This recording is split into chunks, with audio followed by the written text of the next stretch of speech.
Democrats just blinked in the biggest government funding showdown of the year. After threatening to shut down the entire federal government again over their radical immigration demands, Senate Democrats suddenly caved and cut a deal with President Trump. But here's what they don't want you to know about the fine print of this so-called compromise. You see, this isn't just another boring budget fight in Washington. Your paycheck, your security, and your freedom all hang in the balance if the government shuts down. Federal workers don't get paid, national parks close, essential services grind to a halt. We saw it before. But Democrats, they were willing to risk all of that again to handcuff ICE agents and stop deportations of criminal illegal aliens. They wanted to tie the hands of border security while fentanyl pours across the southern border. Meanwhile, President Trump stood firm, refusing to let the radical left use American families as hostages for their open borders agenda again. The fact that Democrats finally backed down shows Trump's negotiating powers already reshaping Washington before he's even taken full control of the situation. And speaking of national security, there's something every American needs to understand about our strategic vulnerabilities. Yes, breaking news on January 5th, 2026. This is really under the radar.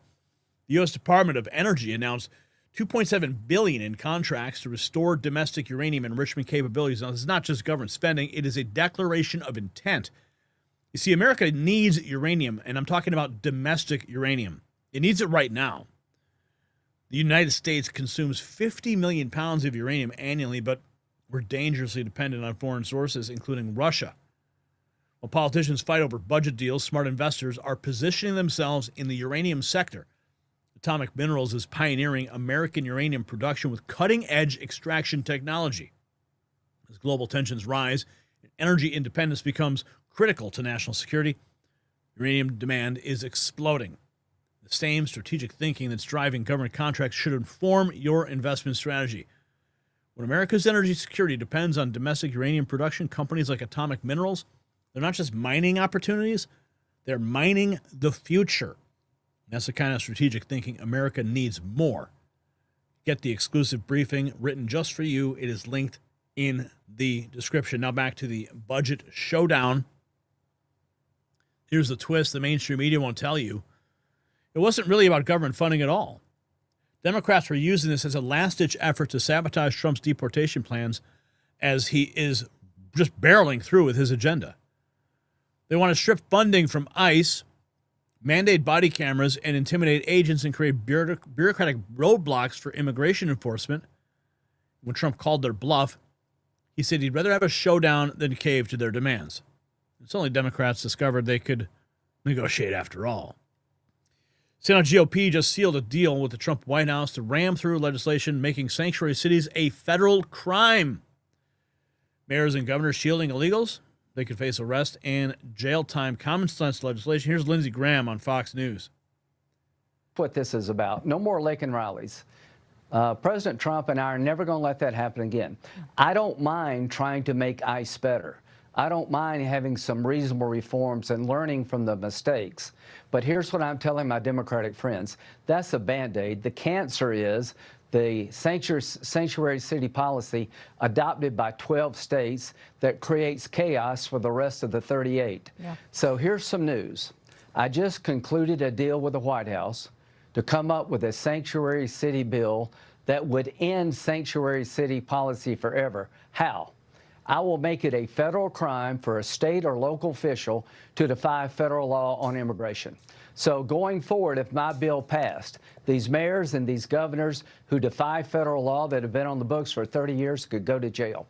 If you want to change sanctuary city policy, you got to hold those accountable who ignore federal law. So to Hakeem Jeffries and all the liberals on your side of the aisle.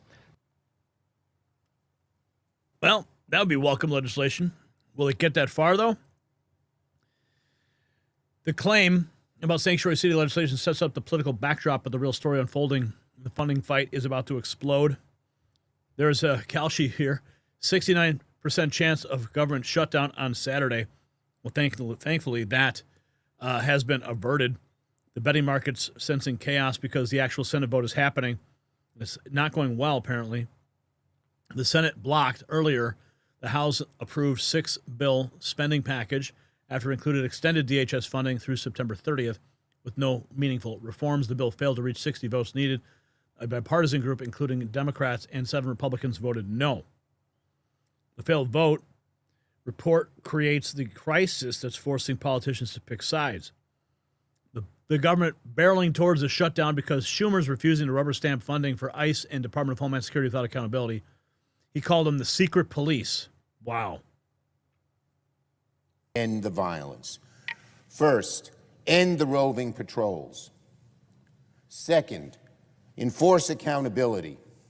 Third, masks off, body cameras on. Each officer must have visible ID. Now, no one thinks we're going to solve every single problem in one fell swoop, but the American people are demanding that something gets done, and of course, to pass legislation and enshrine this into law, we need our Republican colleagues to come along with us.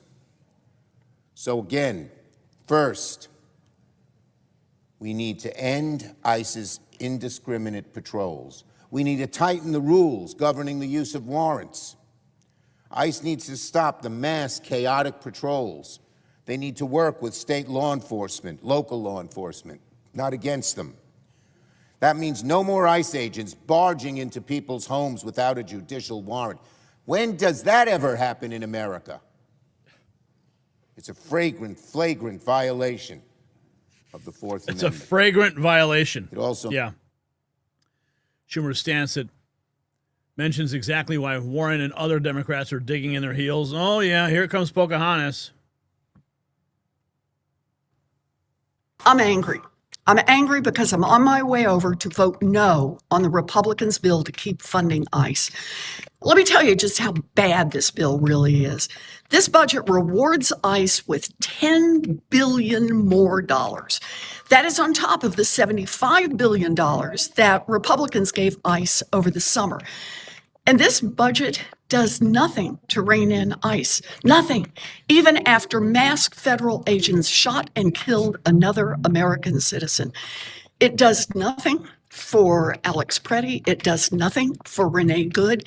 It does nothing for the families and communities across this country that are being terrorized by Donald Trump. No, we're being terrorized by people like you in the Senate. Her defiant hell no represents the Democrat wall that's pushing this towards shutdown, but Republicans aren't giving up. U.S. Senate fails to advance the funding bill to avert partial shutdown with a vote 45 to 55. The confirmation shows the crisis is real. Now, senators agreed to a stopgap funding deal for DHS, meaning spending will likely be treated as a separate bill, giving lawmakers time to debate it, the conditions around it. There's been a breakthrough on Capitol Hill as senators struck a stopgap bill to fund a large part of the government just a day before it shuts down. In the wake of the killing of Alex Preddy at the hands of federal agents in Minneapolis last Saturday, Democrats revolted against the government spending package, which consists of 6 bills wrapped into one. Democrats and even some Republicans wanted to strip the spending bill for the Department of Homeland Security out of that package and add some constraints onto federal immigration agents, calling for them to remove their masks, wear identification and body cams, increase accountability for officers, and end warrantless searches of neighborhoods and more. Partial funding for the government expires at midnight on Friday, threatening another shutdown, but talks between top Democrats and the White House led to the breakthrough late on Thursday.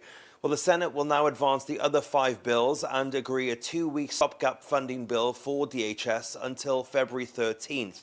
The White House and Republicans had wanted a longer period of 6 weeks, but Democrats' demands for 2 weeks ultimately won out. However, that doesn't mean that a shutdown has been avoided. The House will have to approve this amended package, and they are in recess until Monday, meaning that there will likely be a shutdown, albeit only for a few days. Passing the House, although, may also not go as smoothly as hoped, with some Republicans calling for more changes to be made to the appropriations bills. Lawmakers will now have 2 weeks to discuss the future of DHS spending and the constraints before the stopgap bill expires in mid-February. Oh, my goodness, man. This just keeps going on and on. Picking up the early signals of compromise talks, setting up the dramatic reversal. Trump announces Republicans and Democrats have reached a bipartisan deal to fund the vast majority of government through September, while providing short-term extension for the Department of Homeland Security, including the Coast Guard. So as we've been reporting throughout this hour, there is movement right now up on Capitol Hill, and this time the breaking news comes in from the President of the United States. Senators have reached a deal to avoid a government shutdown, and President Trump posting this on Truth Social, saying Republicans and Democrats in Congress have come together to get the vast majority of the government funded until September, while at the same time providing an extension to the Department of Homeland Security, including the very important Coast Guard. Hopefully, both Republicans and Democrats will give a very much needed bipartisan yes vote. That from the president moments. Trump's announcement of a breakthrough deal creates a turning point, but the details show it's not a complete victory for anyone. House and Senate cut a deal to dodge the shutdown. DHS funding gets timeout. The deal funds a vast majority of government through the fiscal year while giving negotiators 2 weeks to wrestle over Democrats' demands for ICE changes of no masks and no body cameras. This is the actual compromise, explains how both sides save face, leading to the official confirmation from the Associated Press. Democrats and the White House reach a deal to avert a shutdown and temporarily fund the Department of Homeland Security. So the real winner here, President Trump proved once again that he is the master negotiator. Democrats thought they could use the threat of a government shutdown to extract concessions on immigration. Instead, Trump turned the tables and made them look like the extremists, willing to hurt federal workers just to protect criminal illegal aliens. So the budget deal is just a preview of what's coming when Trump takes this whole thing to the next level. Democrats tried to play hardball and got schooled by the master. They wanted to fund border security and got a lesson in what happens when you mess with America First policies. The establishment thought they could bully Trump into submission, but instead they are the ones backing down. You see, this is what winning looks like, folks. Trump is president, and he's making Democrats bend the knee. So here's the question for you. Are you ready for the next 3 years of this kind of winning? Drop a yes or no in the comments and hit that subscribe button and check out the Next News merch shop for gear that shows you're part of the America First movement. The system controls information. Information control is power. They don't want you to see this. The truth only survives together. They don't want this shared. Share this now.